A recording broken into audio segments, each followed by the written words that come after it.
This video is sponsored by Khagendra Vaibhav hospital, जहां हो कान, नाक और गले का बेहतर इलाज। मैं तिररत का वह मिट्टी पे खड़ा हूँ जहाँ पे अनेकों युवा का रोज सृजन होता है, रोज युवा अंकुरित होते हैं। यह मिट्टी अपने आप में एक गौरव का विषय है। अगर आप खेल के दृष्टिकोण को देखें, साहित्य के दृष्टिकोण से देखें, विकास के दृष्टिकोण से देखें, तो यह मिट्टी अपने आप में एक परिभाषित है। तो तिररत के भूमि से मैं एक ऐसे युवा से मिलाना चाहूँगा जो अभी सरपंच पद के प्रत्याशी के पति हैं। मैं बात कर रहा हूँ। सर, आप अपना संक्षिप्त परिचय दें। मेरा नाम गोपाल कुमार है। मैं बथौली पंचायत के तिररत ग्राम का अस्थाई निवासी हूँ और मैं युवा के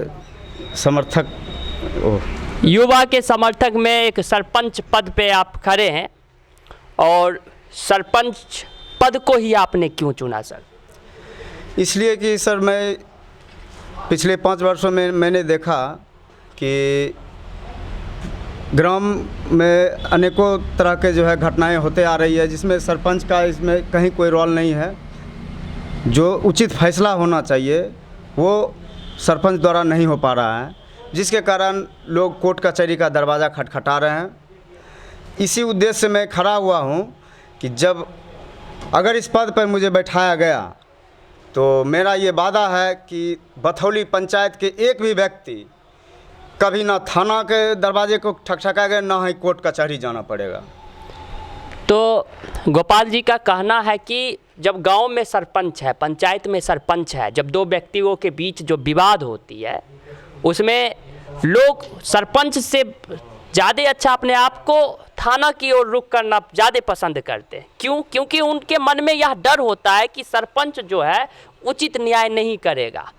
तो इनका एक उद्देश्य है कि लोग जो अनावश्यक रूप से कोर्ट कचहरी में जाकर जो पैसा बर्बाद करते हैं, या जो गरीब आदमी है उनका अनावश्यक जो पैसा खर्च हो जाता है मामूली विवाद में, अगर एक उचित न्यायाधीश हो समाज में, आप अगर न्यायाधीश बनते हैं समाज में, तो इस प्रकार का जो खर्च होता है आप उस पर अंकुश लगाएंगे। जी बिल्कुल, बस इसी उद्देश्य से मैं ये कदम उठाया हूँ सर। और मैं चाहूँगा कि आपका कितना सपोर्ट है, क्या लगता है आपको इस बार? मुझे लगता है कि जीत हासिल होगा ही होगा, क्योंकि युवाओं का सर बहुत बड़ा योगदान है। और आपका ये जो सिंबल है, चुनाव चिन्ह, ये कौन सा है? ये क्रमांक संख्या 1 स्टोप छाप है। स्टोप छाप है। तो इस बार आप तो अनुभव है नहीं, पहली बार चुनाव लड़ रहे हैं, तो कितना आप इसको कितना सोच रहे हैं कि कितना मेरे लिए चुनौतीपूर्ण है? मेरे लिए बहुत बड़ा चुनौती है। मैं इसमें पहली बार कूदा हूँ और बहुत सारा कठिनाइयाँ हो रही है फील्ड में। लोगों से बात करने में बहुत सारी कठिनाइयों को सामना करना पड़ रहा है। बाकी सब ऊपर वाले का कृपा है और उम्मीद है पंचायत के मतदाताओं के हाथ में है। चलिए, लोगों का शुभकामनाएं के साथ आप चुनाव मैदान में पहली बार आप निस्संदेह आपको मैं शुभकामनाएं देता हूं केबी स्टूडियो के माध्यम से, केबी टीवी के माध्यम से, डॉक्टर रोशन सर के माध्यम से, कि आप इस बार चुनाव में अच्छा करें, जीते, विजय हासिल करें और समाज में एक मिसाल कायम हो, युवाओं के लिए मिसाल बने कि देखिए मैं युवा अवस्था में सरपंच जैसे गरिमा के पद को संभाल सकता हूं, और जो सरपंच का दायित्व है वो लोगों के बीच बता सकता हूं कि उनका क्या दायित्व है। आपने देखा कि पिछले वर्ष में जो सरपंच है, आपके दृष्टिकोण से उनका जजमेंट पे थोड़ा ना संदेह है, क्योंकि वो कोई भी मामले को, कोई भी विवाद को सुलझाने में ना मतलब उनका असमर्थ रहे हैं। तो मैं इस बात से पुष्टि नहीं करता, लेकिन यह कहीं ना कहीं सत्य है। तब ना आप जैसे युवाओं में जो निरंकुशता का जो भावना जागृत हुआ है, तो कहीं ना कहीं आपने उम्मीदवारी का दामन को थामा है। निसंदेह आपने आपके यह कार्य को, आपके ये कार्य प्रणाली को,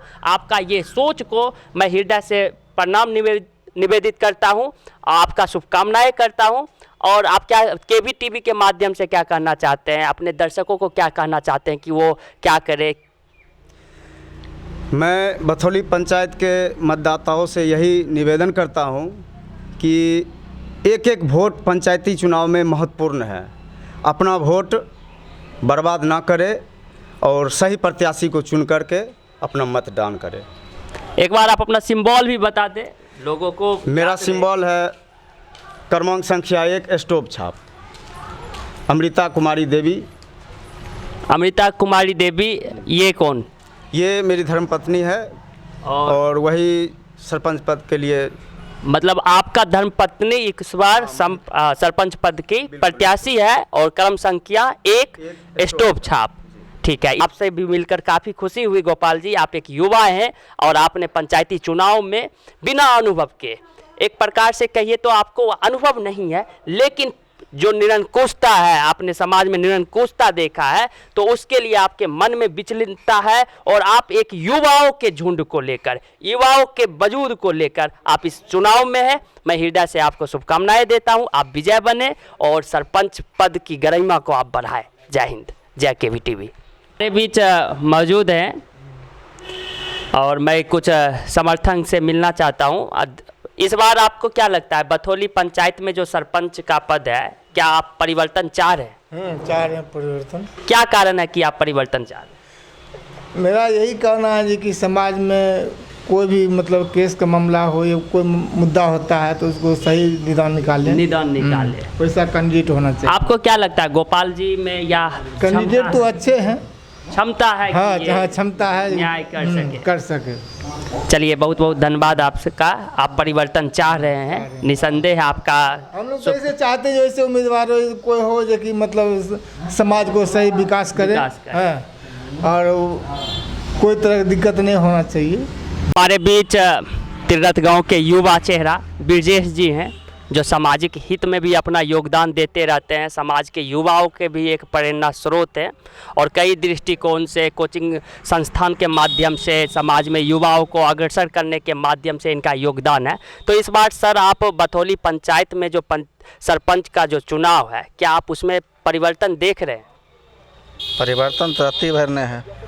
जहाँ तक हम चाहते नया हो। आप चाहते हैं कि नया हो? नया हो। क्यों आपको यह ऐसा क्यों महसूस होता है? मतलब पिछले कार्यकाल से आप के हृदय में क्या दुखी है? हाँ, दुखी है। बहुत बार हम देख चुके हैं इस सब मामले में।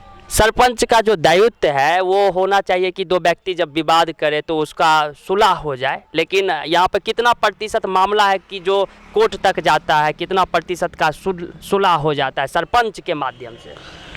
खुद हमारा सामने में तो नहीं हुआ अभी तक क्या को।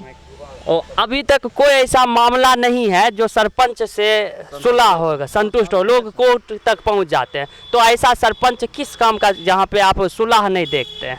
इसलिए आप चाहते हैं कि परिवर्तन हो। हाँ, परिवर्तन हो। तो आपका सपोर्ट किसको है इस बार? मेरा फुल सपोर्ट गोपाल कुमार को है। गोपाल कुमार को क्यों? हाँ, एकदम। मेरा बैच का है, साथी है। हम चाहेंगे कुछ नया ढंग से हो। आपका बैच का है, मतलब आपका बैच का है और क्षमतावान नहीं होगा फिर भी आप चाहिएगा? क्षमतावान नहीं कैसे रहेगा? उसको सिखाएंगे, पढ़ाएंगे। और आप सिखाइएगा, आप उनको बताइएगा। दोस्त यार हैं, नया लड़का है, जहाँ तहाँ जाता है, अपना सब जगह लड़ाई झगड़ा में मदद करता है, सपोर्ट करता है फुल जरूर कि नहीं लड़ो, समझाओ बुझाओ। हाँ, इसीलिए। चलिए, बहुत बहुत धन्यवाद आपका। क्या सर, आप इस बार सरपंच का चुनाव है बथौली पंचायत में, आप क्या चाह रहे हैं? परिवर्तन हो? परिवर्तन ही संसार का नियम है। कुल मिलाकर यह है कि व्यवस्था तो बहुत है, सरकार ने सारी व्यवस्था कर रखी है, लेकिन ग्राउंड लेवल पर जब देखा जाता है कुछ भी उपस्थित नहीं है, जिसका भुक्तभोगी मैं खुद हूँ। तो इस बार आपके ही क्षेत्र से गोपाल जी खड़ा हुए, क्या आपका समर्थन तो सभी में है, लेकिन कुल मिलाकर यह समस्या है कि नई सोच और नई उम्मीद के साथ आदमियों को परिवर्तन करना चाहिए। और कुल मिला के अभी यह है कि कुछ भी गांव में अगर होता है तो धरातल पर उस हिसाब से नहीं हो पाता जो होना चाहिए। सरपंच अपना दायित्व को निभाए, सरकार ने यह पूरी व्यवस्था कर रखी है, बिल्कुल, लेकिन इन्हें लिखित में भी आवेदन देने के बावजूद, जिसकी रिसीविंग कॉपी भी मेरे पास है, लिखित में आवेदन देने के बाद भी किसी भी समस्या का समाधान करने के लिए तत्पर नहीं होते हैं, जिनके लिए हमने बाय पोस्ट भी भेज देते हैं कि अगर नहीं ले पाता तो क्या करें हम। लेकिन यह भी नहीं है कि देखिए, सरपंच महिला हो या पुरुष, इससे कोई फ़र्क नहीं पड़ता। फ़र्क इससे पड़ता है कि अगर उसको कुछ कहा जाए, विवाद है, कहीं भी किसी भी प्रकार का विवाद हो सकता है, तो उस विवाद को निपटाने के लिए कम से कम उस जगह पर आना चाहिए।